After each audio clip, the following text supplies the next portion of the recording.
Hello aspirants, और एक बार फिर से आप सभी का स्वागत है लेगेसी आईएएस एकेडमी के इस यूट्यूब चैनल पे।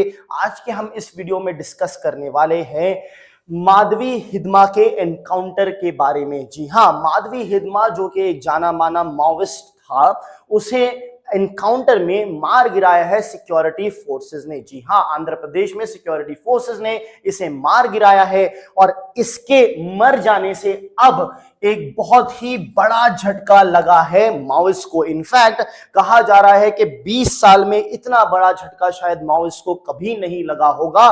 तो इससे नक्सलवाद की और जो स्ट्रेंथ है वो और कमजोर हो जाएगी और नक्सलवाद और भी ज्यादा कमजोर हो जाएगा, ऐसा अनुमान लगाया जा रहा है। तो इस वीडियो में हम समझेंगे कि ये माधवी हिदमा कौन था और ये इतना प्रोमिनेंट कैसे बन गया था, इतनी पावर कैसे आ गई थी, क्या पावर थी और ये कौन से सारे अटैक्स में इन्वॉल्व था, और इसके एनकाउंटर हो जाने के बाद, मर जाने के बाद या मार दिए जाने के बाद नक्सलिज्म या माओइस्ट ऑर्गेनाइजेशन जो है ये वो किस तरह से कमजोर पड़ेगी और आगे हम और क्या सिक्योरिटी फोर्सेस हमारे कर सकते हैं ताकि नक्सलिज्म जो है कंप्लीटली जो है रूट से निकल जाए।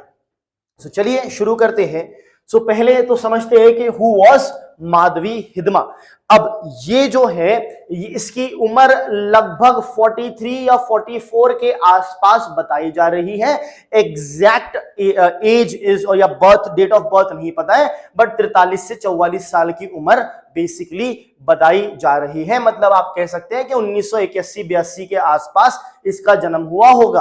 अब इसने जो है 1991 में as a Bal Sangam child join किया था। ये रिक्रूट हो गया था माओइस्ट ऑर्गेनाइजेशन में as a Bal Sangam child. बाल मीन्स चाइल्ड, तो मतलब around less than 10 years of age, 10 साल से भी कम उम्र में इसने ज्वाइन कर ली थी ये माओइस्ट ऑर्गेनाइजेशन। अब वहां से जो है, वहां से उस छोटेपन से, उस चाइल्ड एज से ये हर एक छोटे से छोटे लेवल पे पदों पे रह के 30 साल से ज्यादा आज हो चुके थे। मतलब एक 43 साल की उम्र में 30 साल से ज्यादा ये रह चुका था माओविस्ट ऑर्गेनाइजेशन में। इसका मतलब कि इसको एक्सपीरियंस बहुत था, नॉलेज बहुत था, और ये नीचे से क्योंकि ऊपर बढ़ा है तो हर एक पद में ये क्योंकि रह चुका है, इसलिए ग्रास रूट लेवल की अंडरस्टैंडिंग जो होती है या लोगों के बीच में जो पब्लिसिटी या इन्वॉल्वमेंट जो होता है, इसका ये सारी चीजों में बहुत ज्यादा था। तो ये कई सारी इनकी जो सब ऑर्गेनाइजेशंस हैं उनका लीडर भी रह चुका है, हम देखेंगे। बल्कि कई सारी सब ऑर्गेनाइजेशंस का लीडर नहीं रहने के बावजूद भी ये ऑर्गेनाइजेशन इससे एडवाइस या सलाह लेती थी। सो ये एक उनका टॉप माओविस्ट रह चुका था। सो इसीलिए इसके एनकाउंटर के बाद और भी ज्यादा वीक हो जाएगा माओविस्ट ऑर्गेनाइजेशन जो है या फिर नक्सलवाद जो है। तो आइए हम इस वीडियो में समझेंगे कि क्या क्या चीज या कौन कौन से अटैक में इसका इन्वॉल्वमेंट था, कौन कौन सी ऑर्गेनाइजेशन में ये कौन कौन से पदों पे था, और इसी वजह से समझिए कैसे ये अब ऑर्गेनाइजेशंस हो जाएगी वीक। आगे बढ़ने से पहले इंपॉर्टेंट अनाउंसमेंट नई बैचेस के बारे में, जो कि 15 और 6 दिसंबर से चालू हो रही है। 6 दिसंबर को चालू होगी वीकेंड बैच, जो बहुत इंपॉर्टेंट है वर्किंग प्रोफेशनल्स या कॉलेज गोइंग स्टूडेंट्स के लिए, और रेगुलर बैच जो मंडे टू फ्राइडे चलती है वो 15 दिसंबर से स्टार्ट होगी। हर एक बैच में मैक्सिमम कैपेसिटी होती है सिर्फ 40 स्टूडेंट की, ताकि हर एक स्टूडेंट को इंडिविजुअल अटेंशन मिल पाए। एक बार आप एनरोल करोगे तो काफी सारे एडवांटेजेस आपको मिलेंगे। कुछ यहाँ पे मेंशन है, जैसे comprehensive coverage of syllabus, one on one mentorship session, regular interaction faculties के साथ जिन्हें आपने अभी देखा, daily mains answer writing practice, test series for prelims and mains, और 360 डिग्री अप्रोच करंट अफेयर्स का, जहां पे पूरे हफ्ते भर के करंट अफेयर्स को लाइव क्लास के थ्रू कवर किया जाएगा। सो अगर आपको एनरोल करना है, आप डाउनलोड कर सकते हैं ऐप, लॉग ऑन कर सकते हैं वेबसाइट पे, या फिर कॉल कर सकते हैं दिए गए नंबरों पे। अब बैक टू द टॉपिक, समझते हैं कि व्हाई, मतलब क्यों हिदमा बन गया एक लेजेंड। तो जैसा मैंने कहा, 30 साल से ज्यादा वो रहा है इन मूवमेंट और ऑर्गेनाइजेशंस के अंदर, ठीक है। अब वो सिग्निफाई करता था लोकल आदिवासी आइडेंटिटी को। 30 साल से ज्यादा हो चुके हैं तो भाई साहब लॉयल्टी भी बने रहेगी। लॉयल्टी तो यहां पे साफ साफ दिख रही है उसकी, उसके मूवमेंट और ऑर्गेनाइजेशन के प्रति।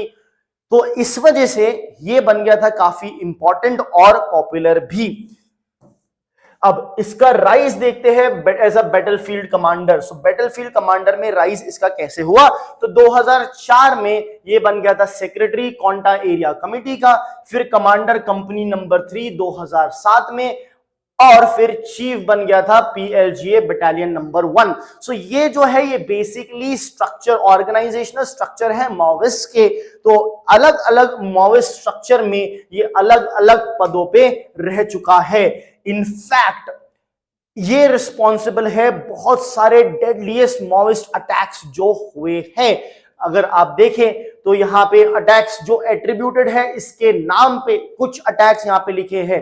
टडमेटला अटैक 2010 में जहां पे 76 CRPF सोल्जर्स वेर मार्टियर्ड या killed, right? So they lost their life. 76 CRPF Central Reserve Police Force soldiers were killed in this attack. Then you have Barkapal, 25 were killed here. Then you have Tekulgudem.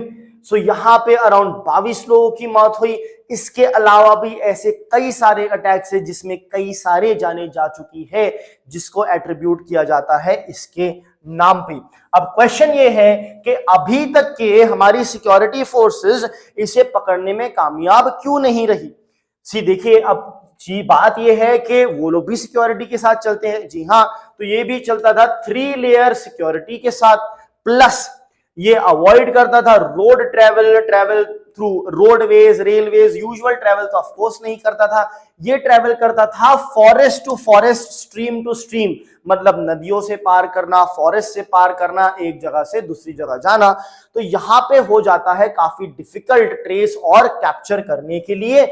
At the same time इन्हें काफी deep knowledge होता है इन सारी terrain का, और communication जो है ये ऐसे चैनल से नहीं करते हैं जो कैप्चर किए जा सकते हैं। और इंटेलिजेंस की जो let's say you can say infrastructure या फिर टेक्नोलॉजी है वो भी काफी आउटडेटेड रहती है टू कैप्चर सिग्नल्स। जो सेलफोन्स ये यूज करते होंगे, या सेलफोन्स भी काफी हद तक अवॉइड किए जाते हैं, स्पेशली जब आप इतने बड़े पोस्ट पे हो। तो आपके पास ऐसा ये सारी कुछ चीजें नहीं रहेगी। बिना ये सारी चीजों के आप रहते हो जंगलों में, तो आपको कैप्चर करना हो जाता है थोड़ा सा डिफिकल्ट।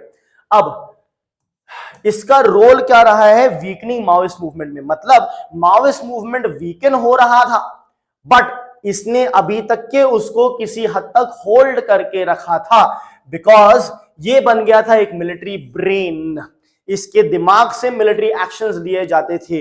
ये बन गया था एक इमोशनल कोर, मतलब एक इमोशनल सपोर्ट उसके लोगों के लिए। और ये था last source of inspiration tribal cadres का last source of information, last source of inspiration.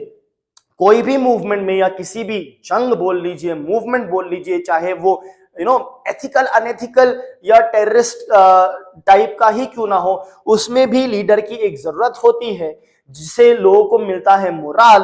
तो वो इस लीडर का काम करता था जो देता था मोराल लोगों को। अब इसकी डेथ को इतना बड़ा ब्लो क्यों कंसिडर किया जा रहा है? ऑफ कोर्स बिकॉज ये लीडर था, बिकॉज ये इतना इन्फ्लुएंशियल था, बिकॉज इसने इतने सारे अटैक्स कैरी आउट किए जो इसके नाम पे एट्रीब्यूटेड है। और कहा जाता है कि ये माओइस्ट का सबसे ज्यादा इफेक्टिव टेक्नीशियन था ऑन द ग्राउंड के ऊपर, जो एक्चुअली में एग्जीक्यूट करते हैं ये सारी चीजों को।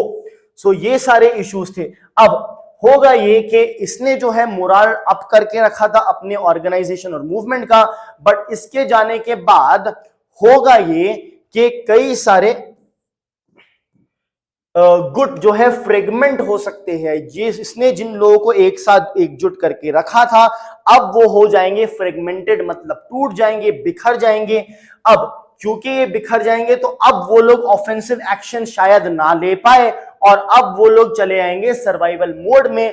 पॉसिबल है कि बहुत सारे लोग विड्रॉ कर जाए डीपर फॉरेस्ट के अंदर, या फिर वो अपने हथियार डालने को भी रेडी हो जाए। तो अभी काफी सारी संभावना है कि वो लोग चाहेंगे सीज फायर, नेगोशिएशन, या फिर वो ये तक कह सकते हैं कि अब हम कई सारे लोग, जरूरी नहीं है हर एक कोई, बट कई सारे लोग हो सकता है अब हथियार भी डाल दे, ये एक्सपेक्टेड है। अब यहां पे इस इंसान की जो आप पिक्चर देख रहे हैं, इसका नाम है माओ जेडोंग। माओ जेडोंग कभी जेड से लिखा जाता है, कभी एक्स से लिखा जाता है, राइट, माओ जेडोंग। अब ये माओ जेडोंग कौन है? ये माओइस्ट ऑर्गेनाइजेशन जो हम हर बार बात कर रहे हैं, माओ माओ या माओइस्ट ऑर्गेनाइजेशन, ये इसके प्रिंसिपल्स पे आगे बढ़ने का क्लेम करते हैं। जी हां, एक ऐसा इंसान जो हिंदुस्तानी भी नहीं है, इंडिया का भी नहीं था, इनफैक्ट चाइना का था, उसकी पॉलिसीज चाइना में आई थी, तो चाइना में कम्युनिज्म जो है उसका ये बहुत बड़ा लीडर और प्रोपोनेंट रह चुका है कई सदियों पहले। उसी की आइडियोलॉजी का क्लेम करते हुए माओइस्ट ऑर्गेनाइजेशन इंडिया में पनप रही है। इसलिए इसके बारे में जानना भी जरूरी है, जिसके बारे में आप वर्ल्ड हिस्ट्री में जरूर पढ़ेंगे। Thank you.